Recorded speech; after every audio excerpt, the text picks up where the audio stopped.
It's time for Money for Lunch, where we feed your brain and your business with supersized portions of business and financial news. Now your host, Bert Martinez. Good to have you guys back here on Money for Lunch. My next guest, Michael Bernoff. Michael Bernoff is a results coach with the unique ability to zero in on exactly what people need to experience for remarkable transformation in their lives. He's the kind of results-oriented trainer who knows how to deliver cutting-edge strategies and tools that drive people to action. Michael is the creator of the Call to Action Personal Results Program, which for over a decade has assisted people in getting tremendous, rapid results. In addition, his live programs, audios, and videos have impacted entrepreneurs, network marketers, executive management teams, and international corporations for over 37 countries.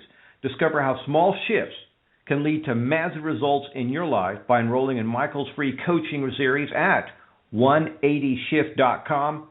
Michael Bernoff, welcome to Money for Lunch. I appreciate it, Bert. I love the idea of money and lunch all in one place. Fun stuff. Hey, you get a bunch of entrepreneurs together for lunch. Sooner or later, it's really about money, right? We're talking business ideas, but it's money. I love it, and then we make certain that we can write it off because we're talking business and helping people at the same time. There you go. All right, so let's talk about this. Here you are. You work with people. You get them to change, and specifically, you have built your career on helping people really change rapidly. And so how does that happen? I mean, Michael, what stops people from getting what they want to begin with?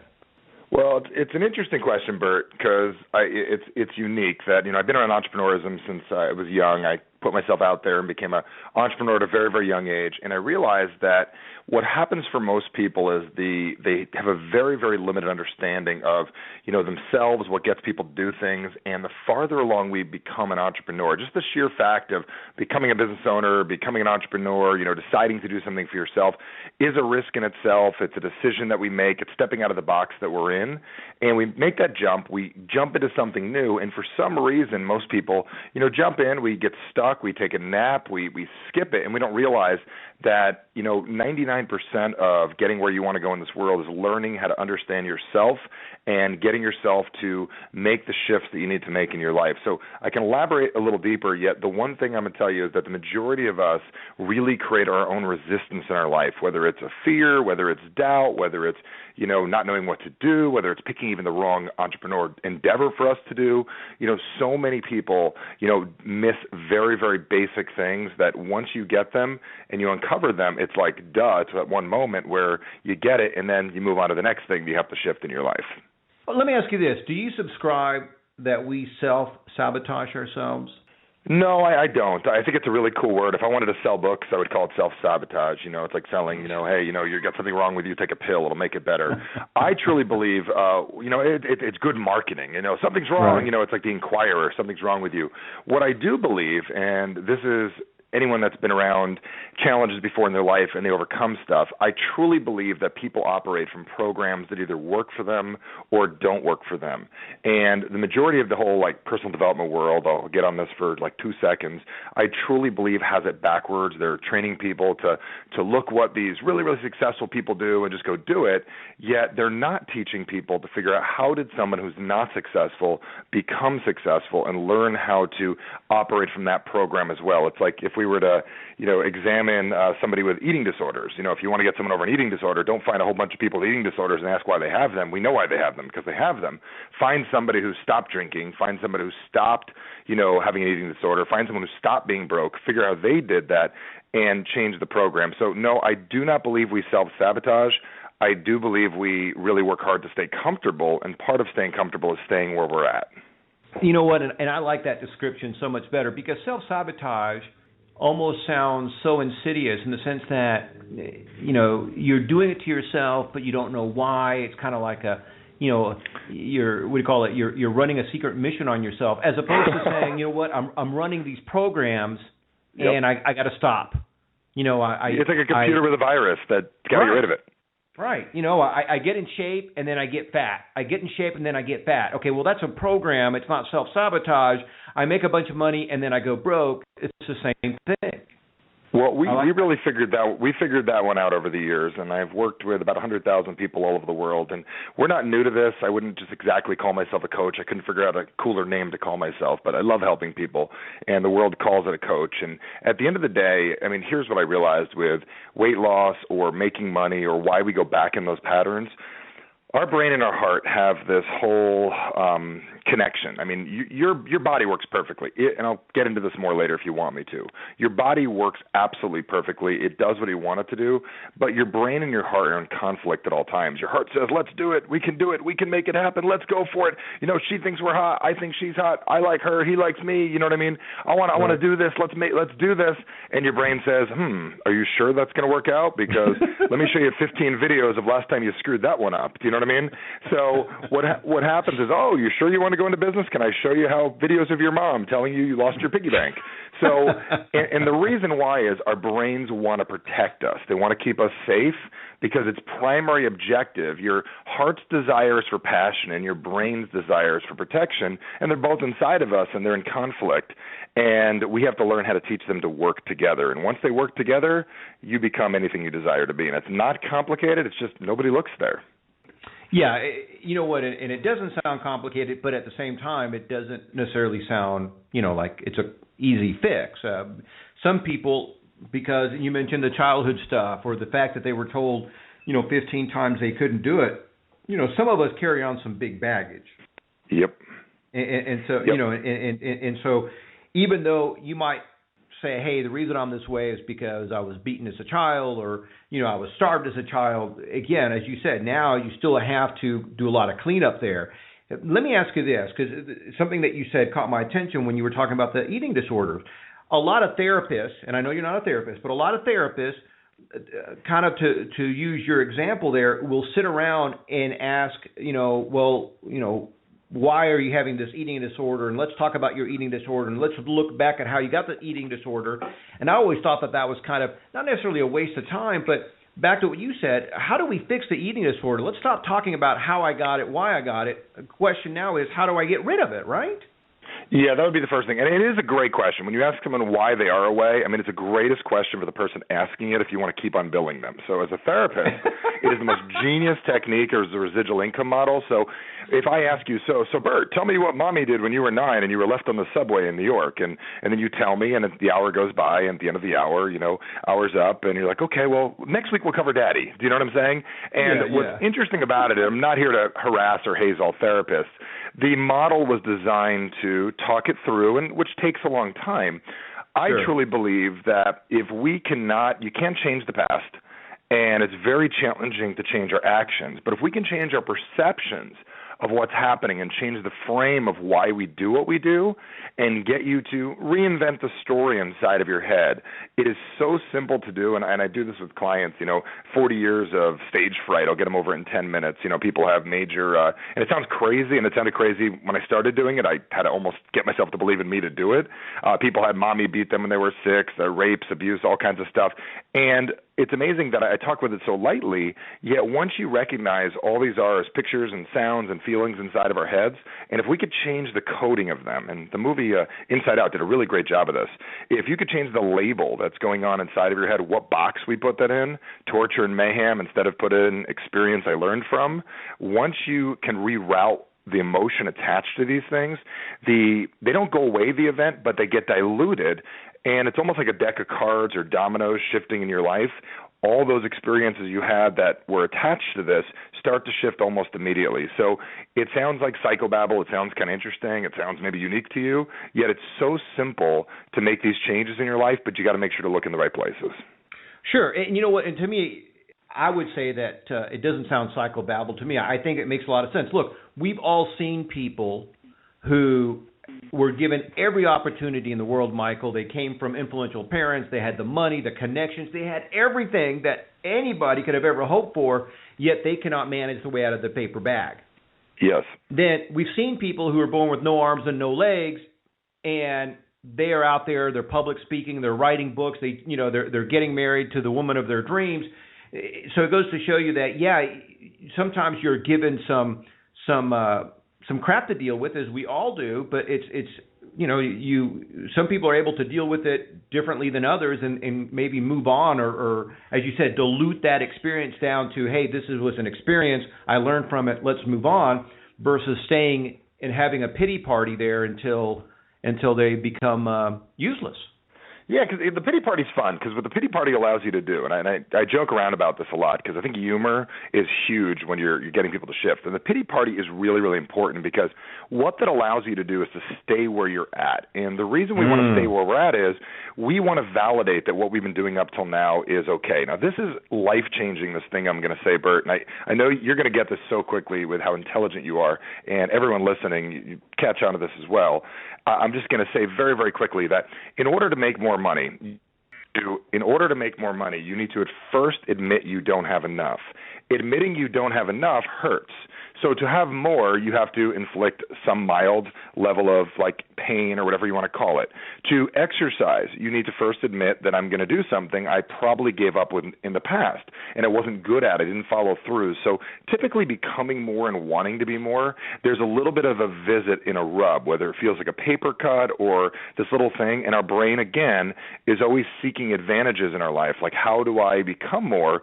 But it's also saying what should I avoid? And sometimes that rub of I want more money, it's so much easier to stay where you're at, because it's easier to go to happy hour, it's easier to go to the mall and go shopping than it is to be a disciplined person and do what needs to get done and become different, because it reminds us of all the other times because how our brain codes stuff, it attaches stuff. So when you go for more, it reminds you of the 50 other things that you screwed up on that you didn't do effectively. So it's an interesting thing, but once you start studying your mind and your brain and start to get you'll realize it's all pretty simple once you can change your not just your positive thinking, not even just your mindset, but your understanding of yourself and your internal communication. I love that. What you said there, to me, it's one of those simple yet powerful truths, in the sense that if you're going to say, hey, I need more money, you have to admit you don't have enough. Whatever level you're playing at, you don't have enough. That's why you need more. And it's just, isn't that the first step in solving any other problem, right? I mean, if you have an eating disorder, you have to admit, I have an eating disorder. Okay, so how do I solve this? So to me is a big aha. It's, you have to look at yourself and say, look, I have this deficiency, whatever you want to call it. I got to make some changes, and you have to accept that there may be some pain. Not that there will be some pain involved. It may be a small amount of pain or a big amount of pain, depending on the changes you have to make. Yeah, that's a huge thing, and this is why I'm so, people say, well, Michael, you go against the whole personal development industry. I have, about $100,000 in books and tapes and audios, different things at my home that I've bought over the years. I've turned it into multi-millions of dollars for myself. And one of the things I realized that most of the people in the personal development, I call them drug dealers. And the reason I say that is that they get people excited. Let's talk about our goals. Let's get turned on. And basically, it's like a pharmacy commercial. Let's dopamine ourselves. Let's get our norepinephrine going in our brain. It's the same things you get from eating cheese or sex or something else. You get turned on by wanting what it is you want. Yet what most people really don't understand, that's not how you get what you want. So the idea of a dream board is really cute for someone new starting off. It's the same thing like just go be nice to everybody and everything will be okay. Yet I tell people, dream boards are great, but it only works for about 2 or 3% of the population would literally look at that. I'm going to do even Steve Jobs wasn't motivated by this. He was motivated by pain his entire life. And if you watch any of the movies or read his books, and he built one of the biggest companies ever in the world. And I always tell people it's not about a dream board you need. You do better with a nightmare board. I mean, you'd be better off with a board. You'd be better off with a board of a picture of you 50 pounds heavier, your bank account with one less decimal point, put it on the wall, say if I don't do what I need to do this year, here's me at the end of the year. And I promise you 97 to 98% of the world typically doesn't do things till they have to. So I usually encourage people, make a dream board. If it makes you happy, you'd be better off with a nightmare board, because draw out what life would be like. Put a thing on the fridge that says, my body 2017, if I keep on eating the way I eat, I guarantee the juicer will come out. If you put a supermodel's body in the fridge, said, here will be my girlfriend or boyfriend, and this is the body I want, I promise you'll get the cheesecake out. And I'm not sure why it is this way. I like to work with things the way they are and the way they do work, and not an imaginary thing that should be. Right. No, and I like that. I think that's a fantastic what do you call it? I like the way you say that. Now, it also answers the question why sometimes I get so frisky when I go to a motivational seminar. Well, you're a sharp guy. You know, your mind is basically saying, I like this. This feels good. You know, it feels good, but I know I'm not going to do anything on Monday. Right. Nothing's going to be different on Monday. Let's talk about this. Let's talk about what successful goal setters do. I mean, you believe in having goals, right? Yeah, I believe in goals, and I look at them radically different than other people. And you definitely need a goal. Spend 2 minutes making them, and then we got to spend the rest of our life working on how to get them. That's more important. Continue the question, but yes, I do agree. Goals are very important. Okay, so let's take you for instance. How, or you can use your clients or anybody that you work with, whatever. But what do you think? What is it that successful goal setters do that the unsuccessful goal setters aren't doing? Okay. So if you're lucky and your opportunity is right, the economy is right, it's 2005 in Arizona and you get into real estate, I mean, and you could have thrown a rock and got rich. So you got in, you made a goal, I'm going to make $1 million, and boom, you got it because timing worked out. For the last 3 decades, that wasn't the chance. Do you know what I mean? That was a one little short bit of time that worked. Right. What I usually say with goal setting, if you want to really make it work, first is figure out what you want.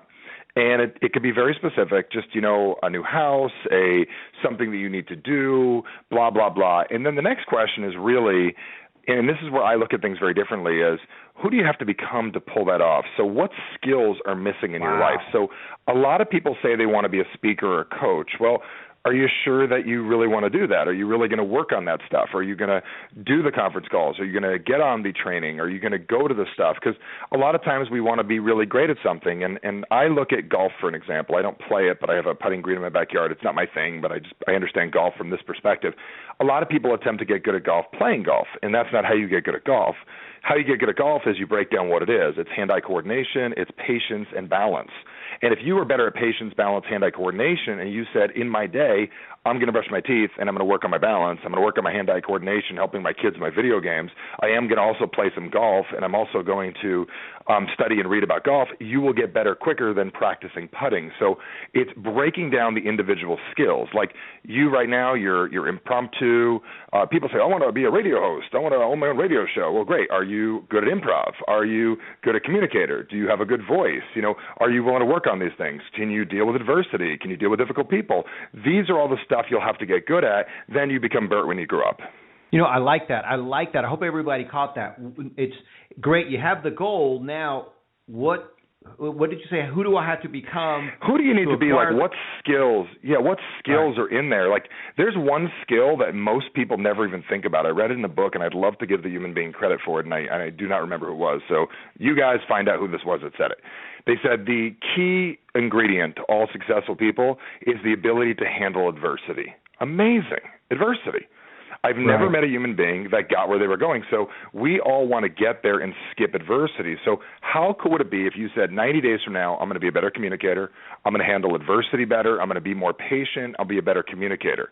Then achieving a career in sales is easier. Instead of saying, I'm going to make 6 figures, and your brain saying, no, you won't. You said that last year, I love that. So and it's also a different mindset, because when you set this goal of making 6 figures, you're chasing the money, which is okay, but I like this idea, this quality mind shift of who do I have to become to make the 6 or 7 or 8 figures, because that's a different mindset. It's a quality mindset, because as you said, if you're in the right place at the right time, maybe you can make $1 million or whatever, because again, you're in the right place at the right time. But you get lucky. Yeah, that's luck. That isn't because you became the special person that you need to become to do it over and over again, like a Warren Buffett. Yep.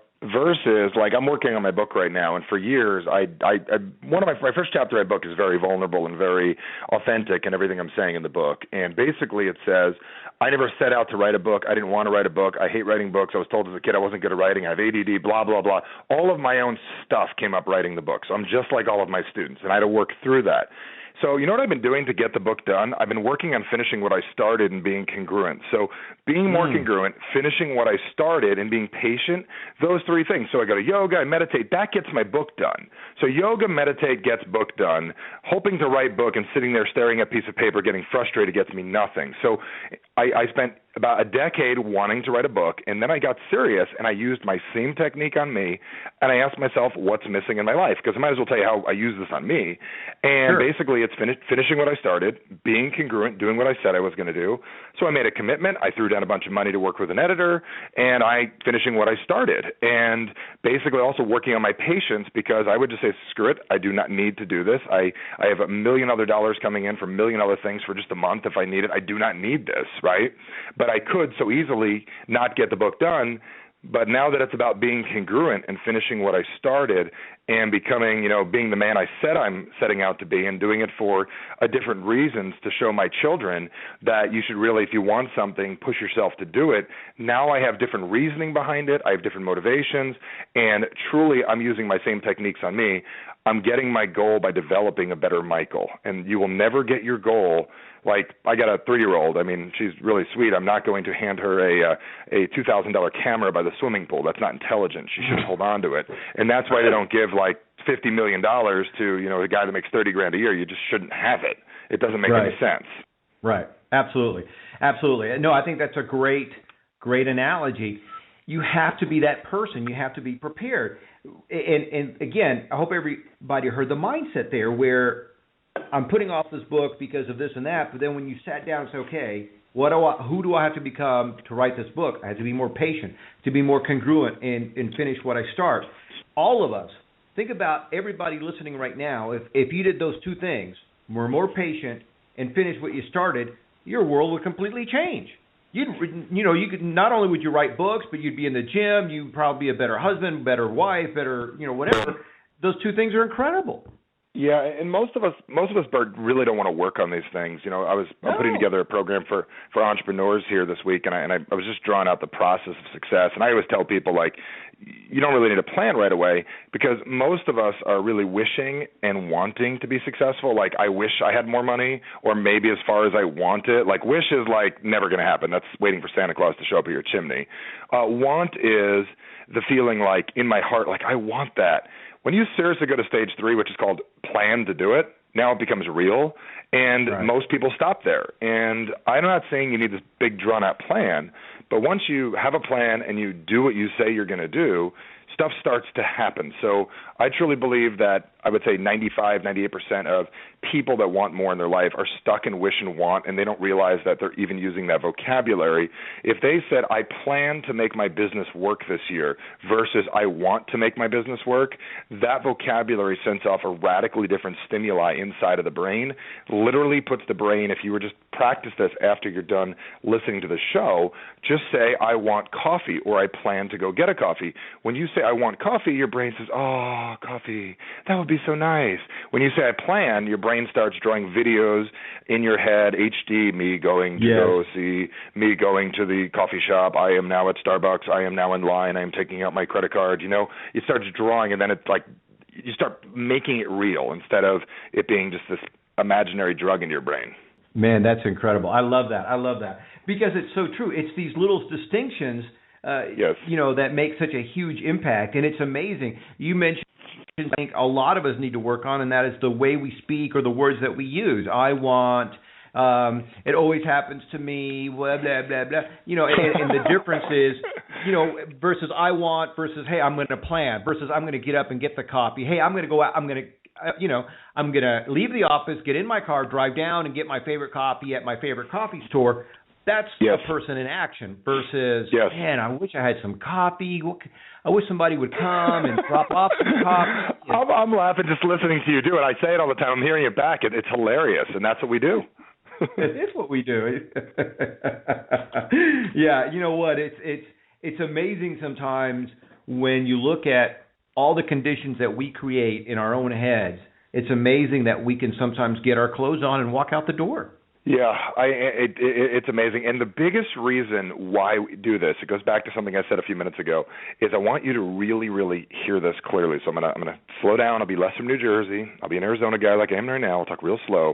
Is our whole daily program is to stay where we're at, because A, it's easier, and number two is we want to prove that we're okay doing what we're doing and there's nothing wrong with us. So that's why we create these stories and these programs to validate that everything we've been doing and saying up till now is true. And the second you say, I want more, your brain says, but what? We've been doing it wrong. And you make part of you uncomfortable. So that's why they say get out of your comfort zone, be positive thinking, got to pray a lot, all this stuff. All of it is great. But the reason it's real is because your brain is protecting you. It wants you to stay alive, the organism, your brain, and it thinks when you go for more and you're nervous that that's bad. And your brain doesn't know the difference between high nervous and bad nervous. It doesn't know the difference between I'm going to go make a cold call and I'm scared out of my mind, or 50 terrorists are at my door with 50 machine guns. I don't know how they hold 50 machine guns, but you know what I mean. Or standing at my door. They don't know the difference. So your brain thinks bad is bad and bad is bad and avoid everything bad, so you don't make the cold call. Right. Well, and I like also the thing that you said about we want to prove that whatever we're doing now is okay. It's working. It's, misery loves company. And so I'm miserable, but hey, it works, right? I'm not alone. Look at all the other people I surrounded myself with. I'm so good at it, Bert. I am so good at being broke. I have done this so well. You should see me, Bert. I am good at putting up with a lot of crap, man. I am good at dealing with my mother-in-law and my father-in-law. Man, I am so good at it. Like, that's unintelligent. Pain is attempting to tell you, like, if you look at your bank account, I would just almost assume that most people's issues in life is a massive perception issue. So when you get jealous your neighbor has a new car, or you look at your bank account and you feel bad, most people, or you gain 5 pounds, what do most men do when they gain 5 pounds? They just keep on doing it. Most women, they get either a bigger size or call their friends and complain about it, right? Or, get Ben and Jerry's. And we miss this stuff. So when your neighbor gets a better car, instead of feeling jealous, it's a miswiring in your body. It's really telling you, I could have that too if I did what they did, but you know what you're doing? You're deciding to feel bad. When you look at your bank account, it's not where you want it to be. That should say, look, dummy, get off your butt. Like, when I gained 5 pounds, I am so happy. I'm like, oh, look at my built-in trainer. I didn't have to pay any money for that. That is so cool. It's reminding me to go to the gym. What most people say is, I gained 5 pounds, I am a bad person. No, you're misreading the message. Built-in trainer, live a long time. I'm so happy I have that. You went out last night, had sodium-rich food, and did something stupid. You know what I mean? Don't do that again. That's how I see it. And it's not about, oh, Michael's great. I've learned how to train my brain to see it that way. And when you do, life gets really, really fun. And it's not complicated to do. It's just a decision. So I get pumped about this stuff. So I'm glad we're having this conversation. Hey, Michael, it's been a blast having you on the show. Looking forward to having you back. Michael Bernoff, thank you so much for stopping by. We're out of time. Appreciate it, Bert. Thank you so much. You bet. Good stuff there from Michael Bernoff, man. Very exciting. You can tell he's passionate about it, what he does. And you can find them all over the internet. Remember, you were created to succeed.